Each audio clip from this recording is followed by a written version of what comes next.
Oke guys, welcome back to Daily Charting with Toshi, di mana kita akan daily chart your favorite cryptocurrencies. Dan sekarang kita masuk ke DCWT sesi kedua. Di mana di sesi kedua ini fokus kita akan lebih ke pembahasan komen dan juga charting altcoins ya. Nah, reminder, nanti malam kita akan keluar satu data penting yaitu crude oil inventories di jam setengah 10 malam. Jadi buat lu yang punya posisi futures dekat-dekat setengah 10 malam belum kena target TP, pertimbangkan untuk tutup posisi. Buat yang konservatif ya, buat yang agresif minimal pasang SL ya. Oke, untuk besok subuh sih nggak ada apa-apa ya, tapi besok siap-siap kita akan digempur dengan data-data penting seperti initial jobless claim, lalu PPI, dan banyak lagi lah ya, termasuk juga speech-nya Bang Jerome ya, jadi siap-siap lah ya. Oke, next kita langsung aja lihat ke news ya. Untuk price action sih mirip-mirip, nggak ada perbedaan ya, nggak terlalu banyak perbedaan lah, masih di daerah situ-situ saja ya. Jadi langsung aja ke news. Untuk news ini datang dari US, di mana Coinbase baru saja masuk ke S&P 500 menggantikan Discovery Financial Services ya.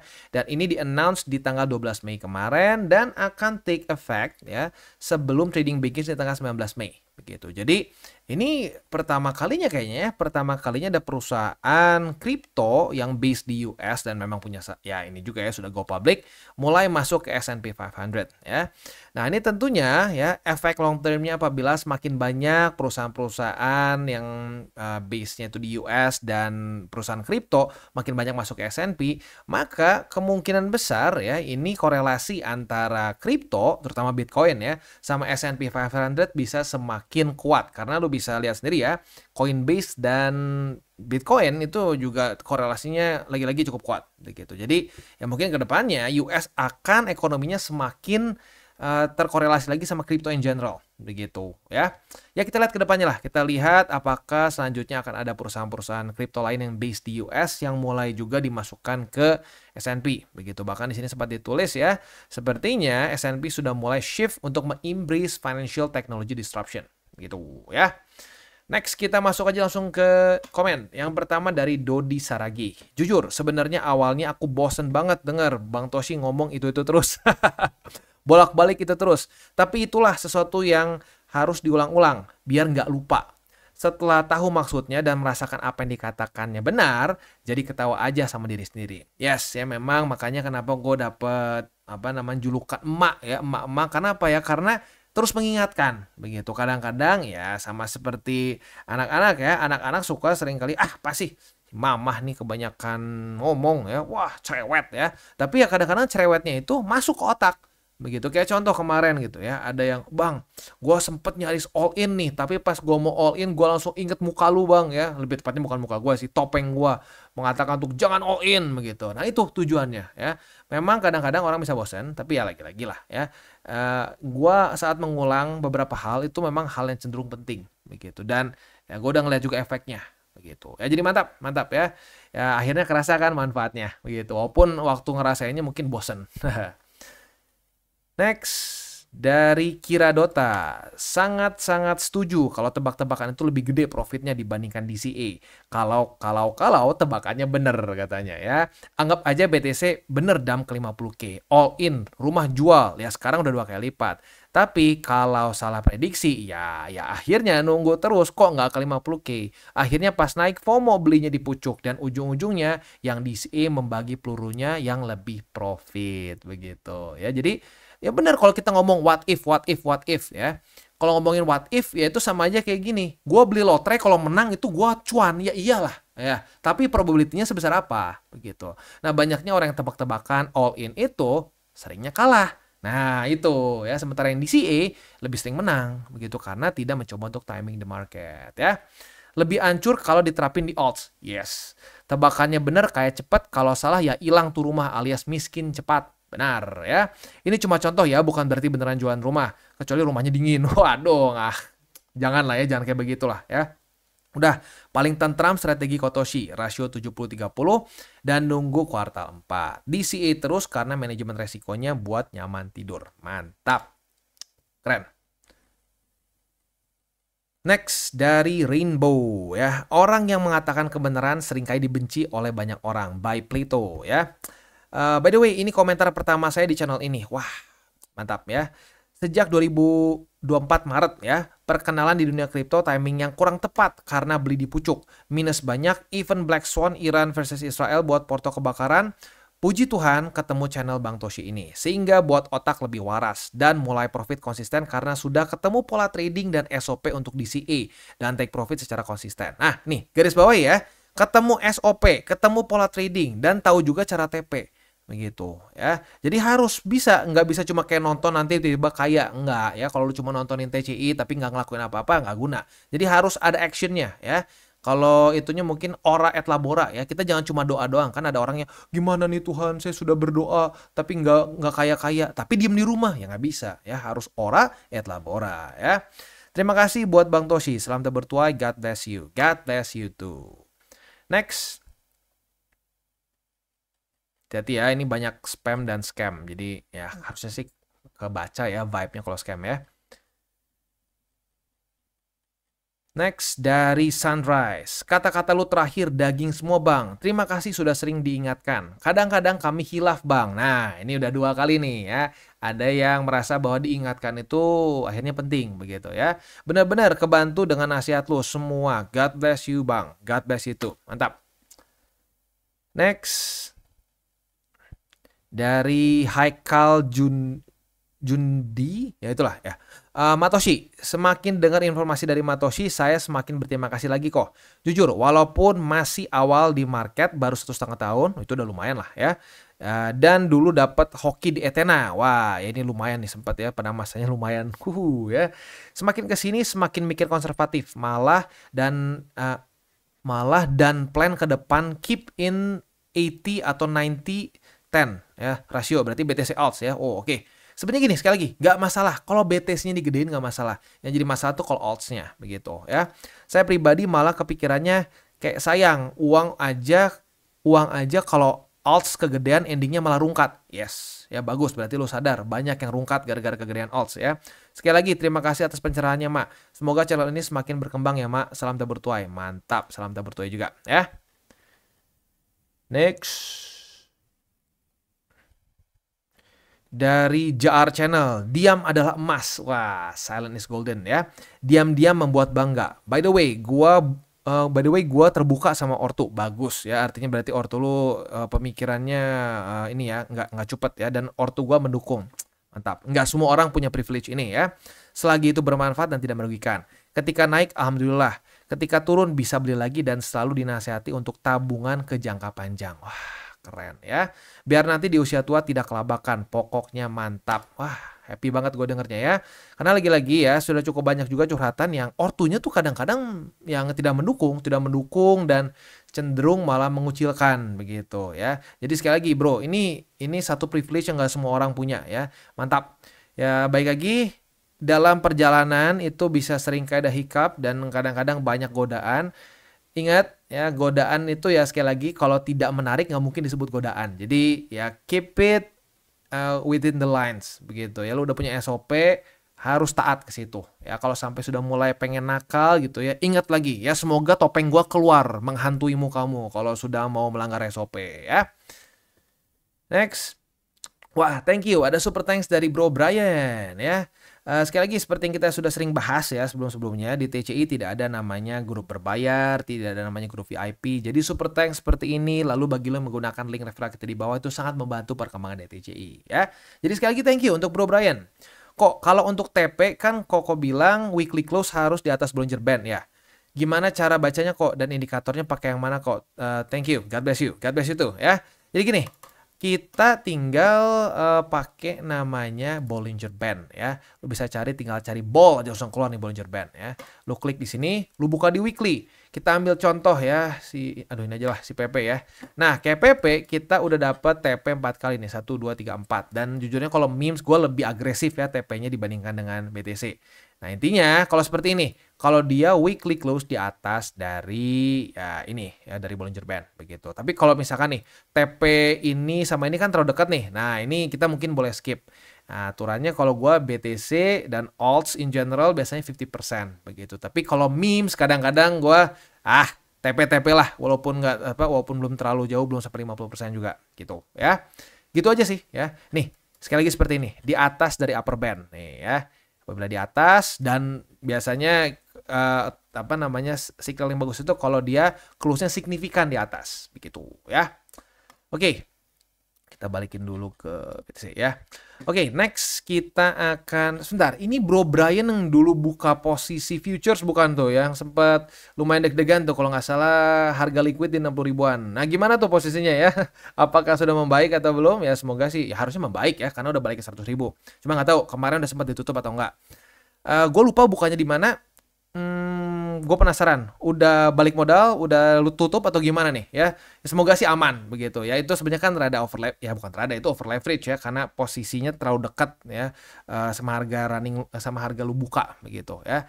Ya kalau sampai udah beres ya semoga jadi pembelajaran buat nanti ke depannya, jangan sampai over leverage lagi begitu. Tapi biasanya kalau udah punya pengalaman sekali yang kayak begitu, ingat terus karena ya, biasanya trauma tuh paling gampang nempel di otak. Next, dari Eric NM5KR ya. Sayang sekali, Jerome selalu jadikan kambing hitam. Pahami baik-baik tujuan Jerome menunda cut rate. Itu karena dia melihat masih ada ketidakpastian dari tarif Trump. Selama tidak ada kepastian dari tarif, Jerome tidak akan buru-buru cut rate meskipun inflasi turun. Selama ini yang terjadi hanya penundaan tarif selama 90 hari, bukan deal. NB, tarif mendorong inflasi kembali naik. Yes, I get it. Tetapi begini ya, kita kan membahas dari perspektif kripto ya, dari perspektif investor, bukan cuma kripto ya, risk on lah lebih tepatnya ya. Ya jadi gue bukannya apa namanya, dan lagi-lagi ya, gue udah pernah bahas berapa kali juga. Gue ngerti perspektif dari Jerome ya. Yang mungkin lu belum nonton video gue sebelumnya ya. Gue udah pernah bahas berapa kali bahwa gue ngerti tugas Jerome ini capek, dan gue juga bilang gue nggak mau jadi si Jerome, capek hidupnya ya. Ditekan suruh turunin disuruh cut rates, ada yang bilang suruh nahan, dan gue juga ngerti ya kalau sampai seandainya dia salah nih, mungkin US bisa punya potensi krisis yang lumayan. I get it. Tapi dari perspektif kita ya sebagai investor kripto atau risk on asset ya, kalau sampai dia terjadi apa namanya, ya nggak usah ngomong QE lah, kita ngomongin QT-nya berhenti, interest rate lanjut turun adalah hal yang bagus begitu. Bahkan kalau sampai terjadi inflasi lagi pun ya, kalau ya baik lagi kalau dari perspektif kita sebagai risk on investor ya, yang sekarang dalam kondisi risk on ya worth it kalau buat kita begitu. Tapi ya baik lagi, kalau di kita di TCI ya, ini kayaknya gue juga belum pernah dengar namanya ya. Kalau di kita di TCI tidak pernah kita berharap-harap gitu. Kita berharap-harap si Jerome harus begini, Jerome harus begitu. Enggak, kita nggak pernah begitu ya. Kita melihat aja nanti faktanya seperti apa ya. Tapi ya, lu nggak bisa bilang kalau inflasi terus turun, si Jerome nggak bakal makin dibully, nggak bakal makin ditekan. Pasti bakal makin ditekan begitu ya. Dan ya lu harus ingat juga ya bahwa ya seseorang kalau ditekannya cukup kuat itu bisa saja terjadi begitu. Dan penundaan begini begitu, yes, oke, benar masih penundaan, tetapi ya lu bisa lihat sendiri ya, sekarang sangat berbeda atmosfernya dibandingkan dengan kemarin-kemarin di mana sangat tegang antara China dan US. Sekarang dari kedua pihak sudah mulai keluar statement-statement yang lebih netral, bahkan arguably cenderung sedikit lebih positif begitu, which is good ya. Ya jadi sekali lagi, gue tidak mengkambing hitamkan si Jerome ya, gue ngerti perspektif dia juga, tapi ya baik lagi, kan kita ngomongin perspektif nih. Nah, dari perspektif kita sebagai investor kripto, to be perfectly honest, I don't give a shit ya, we don't give a shit ya, dia mau jadiin kambing hitam atau apa. Tapi dari perspektif kita ya, kalau sampai QT berhenti, masuk QE, interest rate turun, hal yang positif untuk kita, as simple as that ya. Dan ya selama itu bisa terjadi ya why not begitu. Kalau disuruh pilih, mau nggak tapi US bisa berantakan, to be perfectly honest, I don't give a shit kalau US sampai berantakan begitu ya.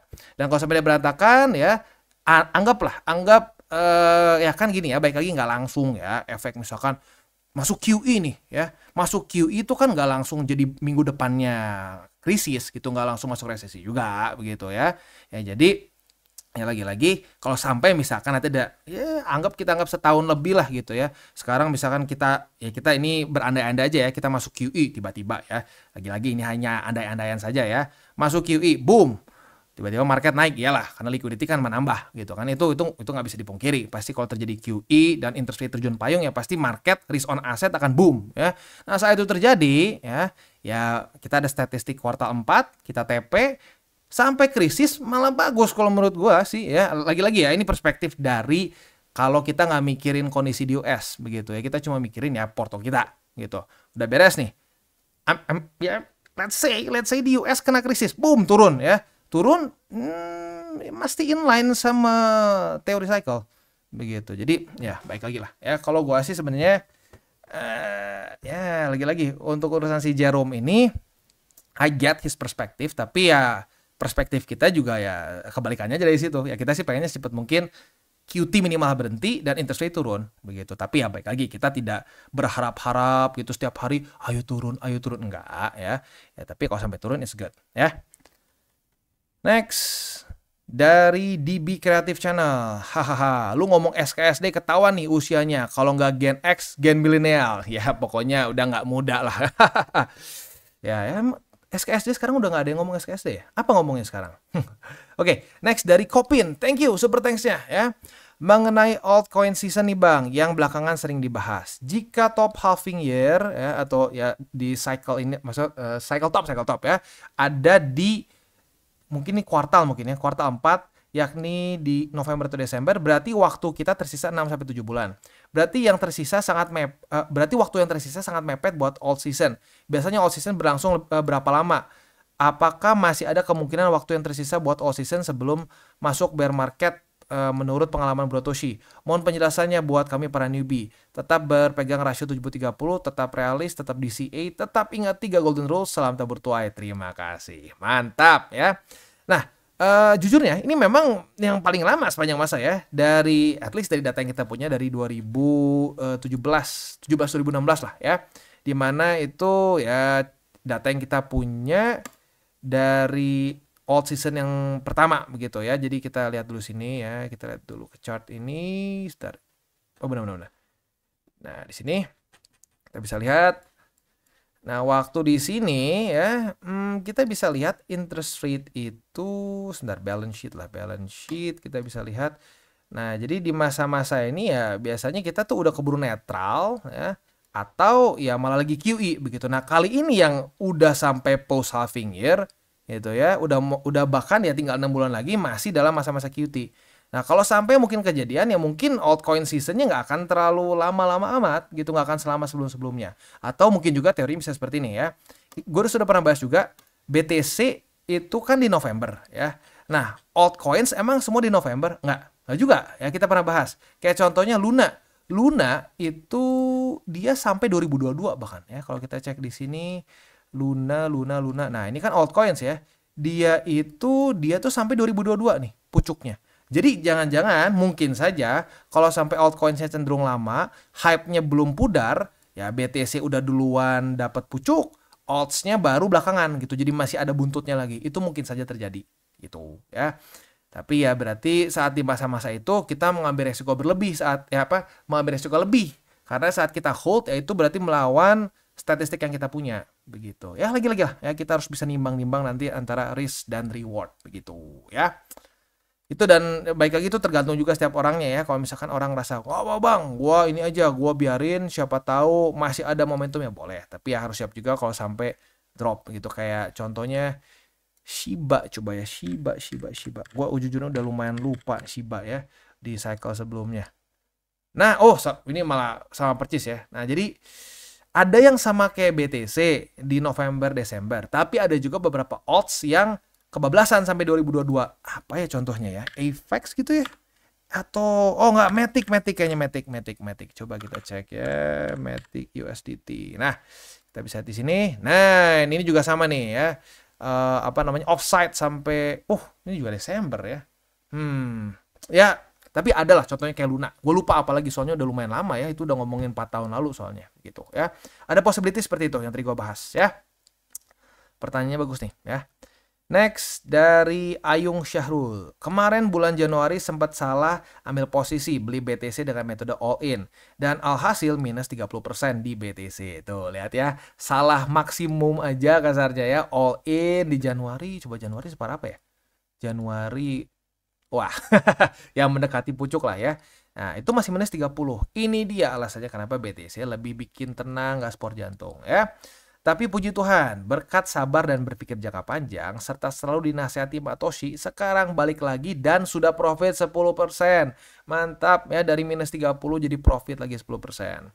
Rencana mau TP sampai di target tertentu. Lalu balik lagi dengan metode DCA karena merasa sangat amat salah menginginkan metode all in di Januari kemarin. Salam tebur tuai. Mantap ya, gue suka banget.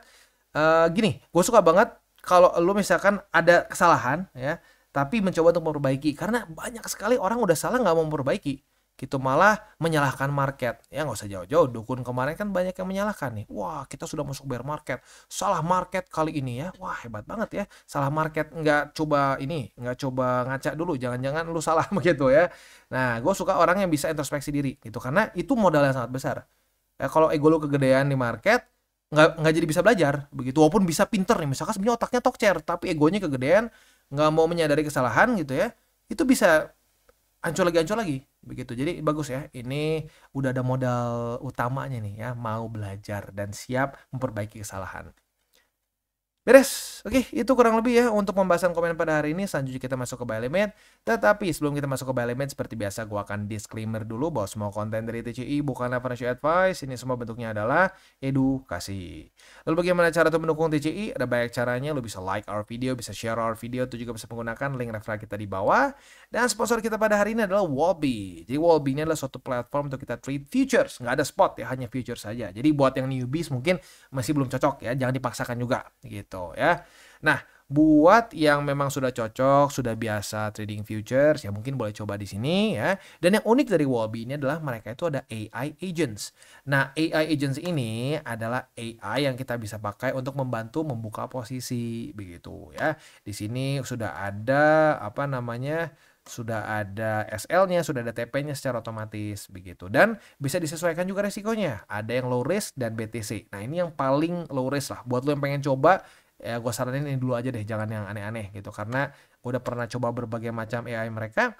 In general profit sih, dari 6 kali gue coba, sekali yang minus begitu, sisanya 5-5-nya profit ya. Nah, tetapi balik lagi, tidak ada yang namanya wah jalan cepat nih, begini caranya langsung gue kayak mendadak, nggak ada ya. Ini lebih kita bisa coba aja begitu. Dan ya mungkin kelemahannya dari ini adalah dia itu tidak ada penjelasannya SOP-nya seperti apa. Jadi ya mungkin rahasia mereka juga lah ya. Tapi intinya mereka menggunakan AI dan bisa membantu kita untuk buka posisi begitu ya. Tapi buat lo yang ngerasa, bang, gue pengen trading future secara manual, bisa nggak? Bisa ya, tinggal lo masuk ke terminalnya and then lo trade seperti biasa saja begitu ya. Nah, terus yang unik juga di sini lagi adalah ada rebate voucher. Biasanya rebate voucher ini hanya 100 USDT saja. Tapi apabila menggunakan link referral kita di bawah, akan ada upgrade ya.